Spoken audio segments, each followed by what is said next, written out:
So it's basically making things does give people not only pleasure but a sense of control over their lives and a sense of being able to create a tangible thing. Maybe it's a project which they've thought of themselves, which they can create from start to finish, which is different to in the world of work, where often you work on some small bit of a much greater project. And in terms of people being happy, I think you mentioned happiness, the research on happiness suggests that people are happy when they're part of communities, connecting with other people who are interested in things that they're interested in, and the sense of satisfaction that comes from bringing something into the world and nurturing a project that's your own project and having a sort of thing to work on rather than not having a thing to work on where you feel like there's less sort of purpose to life. No. And so then that scales up in terms of how can it contribute to society as a whole, when if you've got people who are more likely to be working on creative things themselves and sharing them with other people and having conversation, compared to a situation where people are not doing that, then it's better for everybody, and it's not just pleasurable for the individuals involved, it's actually good for society because you've got more creative people who are going to be able to think of more innovative ideas to not just in terms of their own personal creative projects, but then to social problems as well. If they're stimulated creatively, they're going to be able to think of ways of doing things better in society, which is going to be valuable for everybody. And clearly also, just in straightforward economic terms, having a more creative population is much better than having a population who don't really spend any time trying to do anything creative and just consume things made by other people.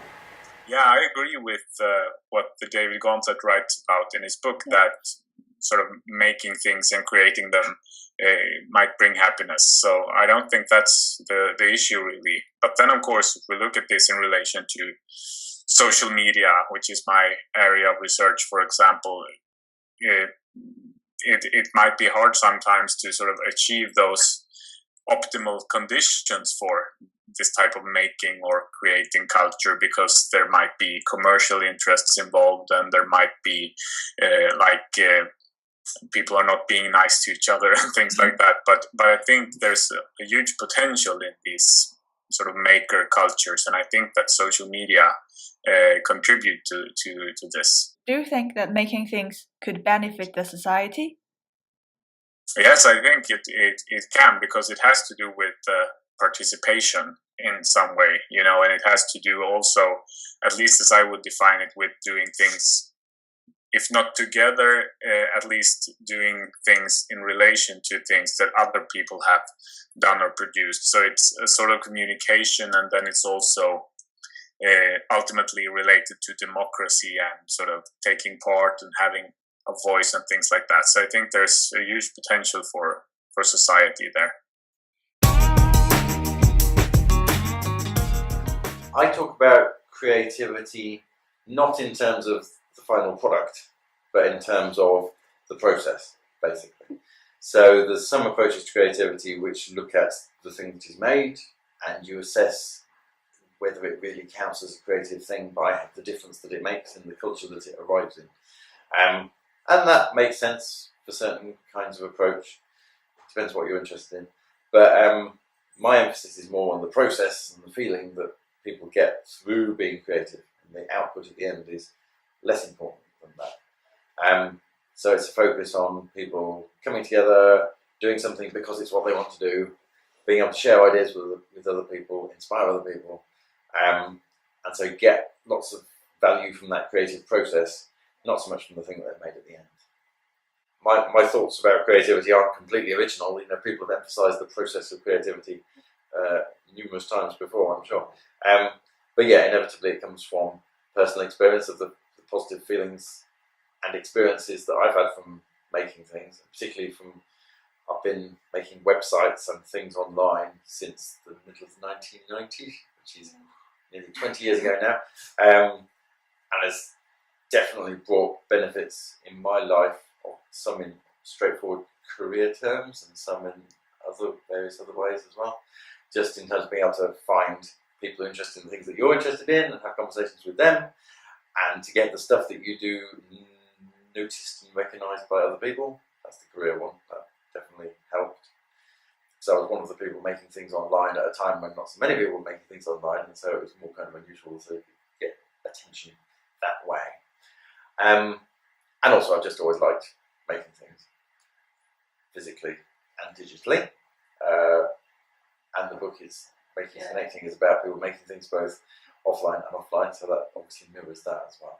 Like I said, I think it has to do with being a sociologist, also with the social aspect of making. That it's some sort of cumulative process where you start from something, some sort of raw material, cultural or material that exists and that someone else has made or provided in one way or another, and then you make your own things out of this. So I would say that a very good form of such creativity is what we see, for example, in remix culture online, where people mix and match and put things together to create something new, and yeah, they're also, of course, then adding their own flavor to it, or also transforming it quite radically in some sense.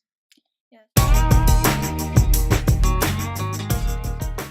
Well, for one thing, it's a kind of optimistic argument that we're seeing this shift from sit back and be told, which is to do with conventional schooling and television, through to a making and doing culture where people are doing creative things much more. And definitely statistics and research show that people are doing that more. It used to be the case 5 years ago, people would talk about how there was this pyramid where you had creators at the top, and that was just 1% of people. And then going down to people who are much more like consumers at the bottom. But now that pyramid is already going like that, and there's good evidence to show that like a quarter of people, 25% of people online, have done solid creative things like writing a blog post themselves, making a video themselves, sharing an audio file they make themselves. Not just creating a profile on Facebook, which I think really counts, but they've done these actual things. And that number is going to grow. It doesn't mean that everybody online is going to be extremely creative all the time, because that's not going to happen. And people don't want to be doing that all the time. People also want to be audience for things and to be listening to other people's stories, basically, or experiencing other people's stories. But I think there is a definite growth in people being able to have these kind of creative conversations online and do creative things. Online and offline, in fact, but it's certainly always helped by the internet. Even the offline activity is helped by people being able to organise themselves online to do things offline. So that's the shift.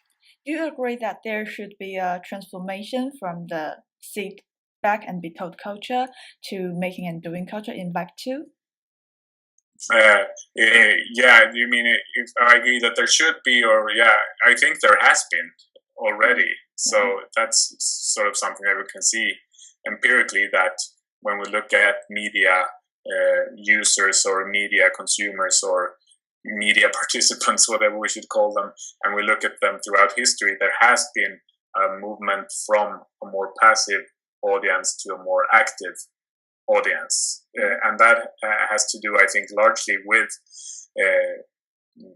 changes in technologies as well. It's not that simple that you bring in a new technology and the audience changes, because the old models of like relations of mass communication might still be there. But I think we see this change because you get a multitude of channels, a multitude of platforms, and also the possibility for user-generated content, which transforms this.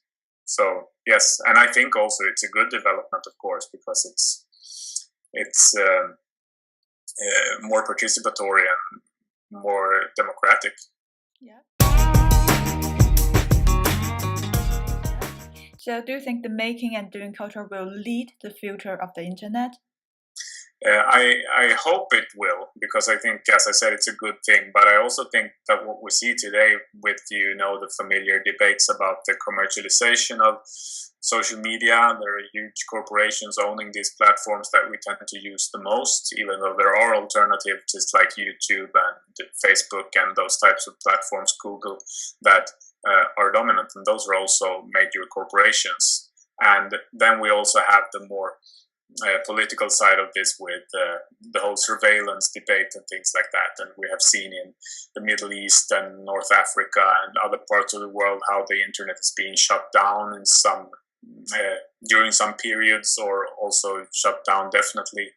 So, and I think these developments are part of where the internet is today, with sort of a debate over the free internet and its future and so on. So I don't think it's sort of unproblematic that we will simply enter this era of making and doing and participatory culture. But I think it's more of a political question, and I think it should be the future. Yeah. And that might need then that we find alternatives to the models that we have today, or that we get more platforms to choose from. Definitely a trend, but in terms of whether it would lead the future of the internet, I don't know about that. Because I think the future of the internet would be a combination of several things, but one of them would be the opportunity to make and share ideas and have creative conversations with people. Yeah. Well, you can never predict what the future is going to be like because you never get that right. But hopefully seeing much more of a shift towards people being more creative and just assuming that is part of the everyday experience. In the early days of the web, when people still treated it like a sort of like a newspaper, like a thing that you read, except for the smallish number of people creating. But these days it's just much more common for people to be engaging in conversations and being creative as part of that experience. And hopefully that will continue to grow because I think it's good for everybody. Do you think the social media today could be a product from the making and doing culture? Yeah, I think they are intimately related, of course, because the making and doing culture as it looks today is partly a product of social media. It's enabled by social media. At least some of these communities that we see are almost exclusively like online. But then the patterns that we see are also reminiscent of like patterns that we have seen historically in other types of communities of practice, or what we should call them, that sort of have this positive model of interacting and doing things where people sort of think what you contribute means something, and you get positive feedback, and you get sort of you coach each other into producing or doing better and more exciting things and so on, and you become happier and happier under the sort of optimal circumstances. And I think we see such communities also coming before social media, but I think there's an interplay where I wouldn't say that it's as you posed the question that the one is a product of the other, but they are definitely like amplifying each other. Is it a product? Or you can use another word to describe it. Social media certainly helps with creativity and with creative cultures. Social media arose, I suppose, more from a kind of conversational kind of way, like Twitter begins just as an idea of people being able to share little updates about their lives, basically, I suppose. The idea of micro-blogging, very easy to do blogging about your everyday life. But then grows beyond what the original founders thought it would be good for, to sort of be for one thing, a kind of backbone to various people's creative activity. So they might be doing things on lots of different platforms, but you always sort of report what's happening on Twitter. So Twitter gives you the sort of main seam of information about what a person's up to, even when those things are happening elsewhere on different platforms or in different physical places. Twitter's just this kind of strand down the middle. And it wasn't necessarily invented for that purpose. And that purpose itself isn't necessarily that creative, it's just a way of linking people together. And then the creative conversations that they have might happen elsewhere. YouTube was created in the hope that people would just make interesting creative things themselves, which is what they do. So that was done for that purpose. But social media also arises for business purpose, because people see it as a business opportunity to sell advertising alongside things that people want to do anyway. But I think they are things that people want to do anyway. And so they exist both as capitalist businesses and as expressions of what people want to do. Just as David pointed out, people just used to watch, listen, and share things on the website. So, in your opinion, how can one best motivate people to go from the broadcast mode of media use to a real participation? Yeah, I think the best way to encourage people, of course, we already see this being encouraged and sort of working in some sense, but I think sort of keeping the internet open and sort of steering clear of these concerns that we have today with commercialization and surveillance, etc. Of course, that money is needed to make these platforms happen, and of course, in a society that's supposed to have some sort of structure, there might always be elements that have some sort of surveillance dimension. But I think that people now might be afraid about what's going to happen with the internet and become more and more cautious and also less creative and less happy, sort of a downward spiral. So keeping the internet as open as possible and with a multitude of alternatives seems like the best strategy, I think. It does just happen anyway. Like, people have shifted from just consuming broadcast kind of media or published media to a mode where they're making more stuff without like a government promotional campaign or training mostly or anything like that. I think people naturally move towards it because it's the thing that people like to do. They like to be expressing their own voice, not just consuming somebody else's voice. But in terms of what more could be done, it's tricky because you can't force people. You can encourage people. You can't force people to be doing this kind of thing because that would be silly and strange. You don't want to force things like that. They could be made easier to do. And I suppose as people get more and more aware of the fact that they can contribute to this kind of space and that it's rewarding and enjoyable for people, which probably gets around through word of mouth better than anything else. Better than an advertising campaign is somebody you know who's done something like this and that they found it really interesting and they recommend it to you. What terms will you employ to describe people who use social media and internet? Yeah, I think it's. I tend to go with terms like users or things like that, and I think that's actually not a very good term because it implicates a more passive position. So, and if you call them participants, you end up in this position where you sort of assume that everyone will be very active. So, I think it's hard to find like a perfect concept for this, but yeah. It depends. I mean, it's not a homogeneous category, people who use social media. So I guess some people who use social media are participators or participants. Some who use it are merely like consumers or audience members, and others might be activists and so on. So I think that there's a danger in just having one name for this category as well, but because it's a complex category and huge. Yeah.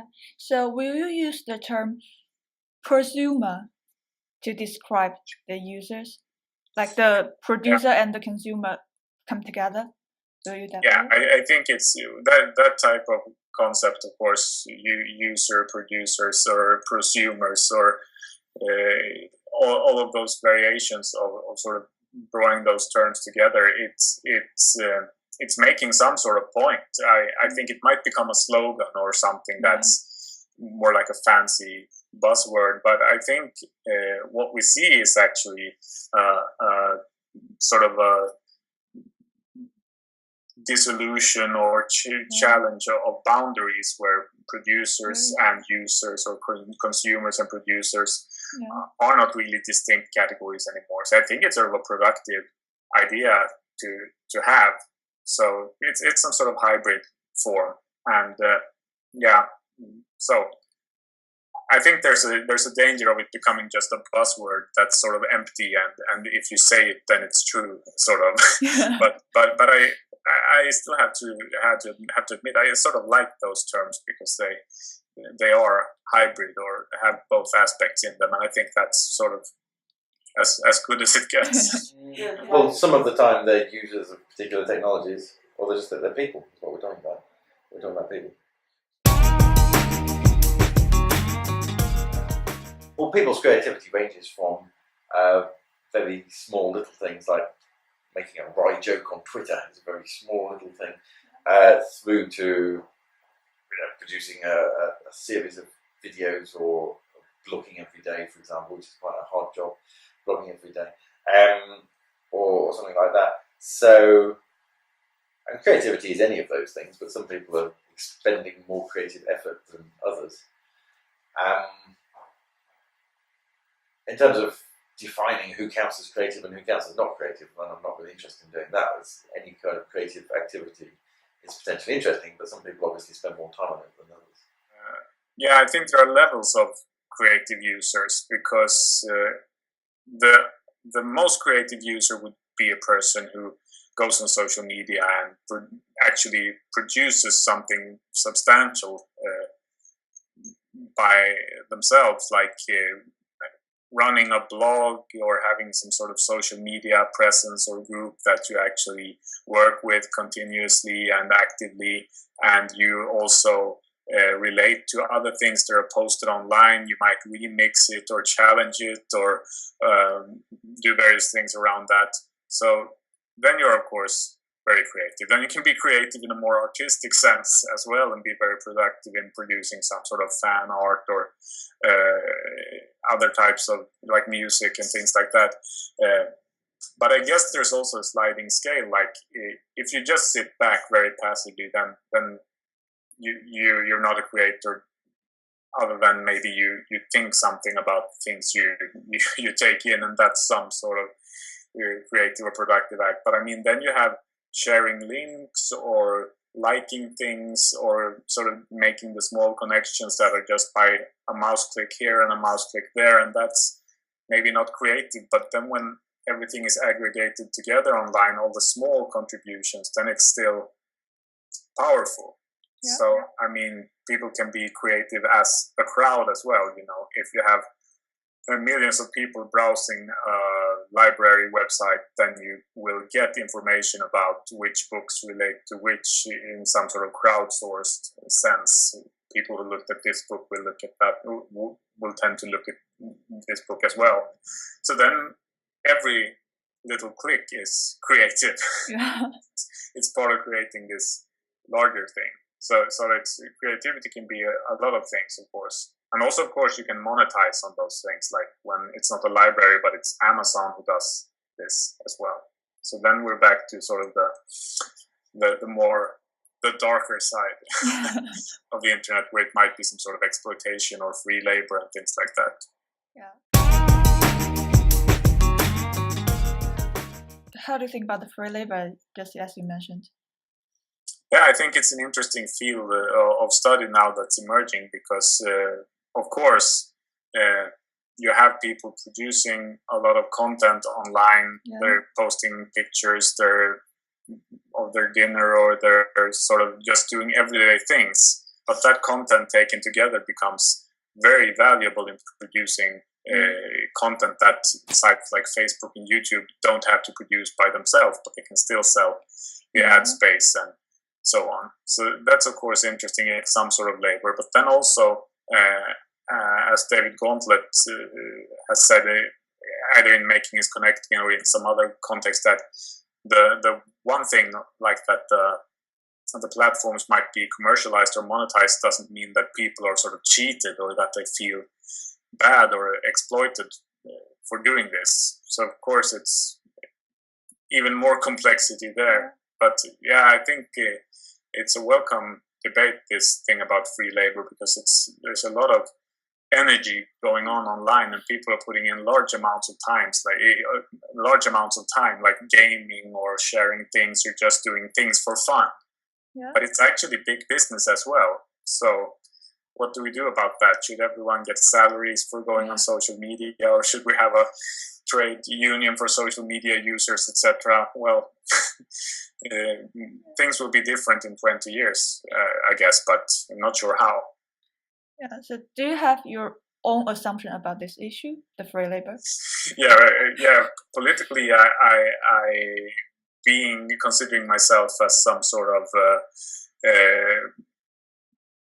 at least vaguely radical person to the left, I would say that I think it's important to sort of put the spotlight on these processes and to scrutinize them like from a critical perspective, because there's the potential that people are being actually exploited and used, and that we get what looks like a sort of democratization of this digital space is actually a completely different process in disguise, where it becomes larger and larger differences between those who have and those who have not, and suddenly those in power say that, well, now we're changing the rules for this entire game or something like that. So yes, I think it's an important question politically, and I guess my view as a researcher isn't that much different, because this perspective sort of goes hand in hand with the need for doing also systematic empirical studies of how it works, and also to do those from a critical perspective. So yeah, I mean, one solution would be to have non-commercial platforms, which would have to be funded by somebody. So then they could be funded by, I think I suggested in Making a Connection, you could have a sort of consortium of libraries, museums, maybe some of the existing media organisations, like public service media organisations like the BBC. They could jointly fund such a platform, and it wouldn't even be that expensive to do compared to tasks such as running the BBC. It's much cheaper than that. So I think I calculated that to have the equivalent of running YouTube would cost 8% of what it costs to run the BBC as it is. So you could do that. On the other hand, the commercial platforms aren't necessarily all bad. I don't think that the users themselves are being exploited, because most people, in certain cases, for very successful people, are having all of the value extracted by YouTube, then you might be able to see it. But for most people, sharing little funny videos or songs on YouTube, well, then the amount of money they could have made from those things themselves is very low.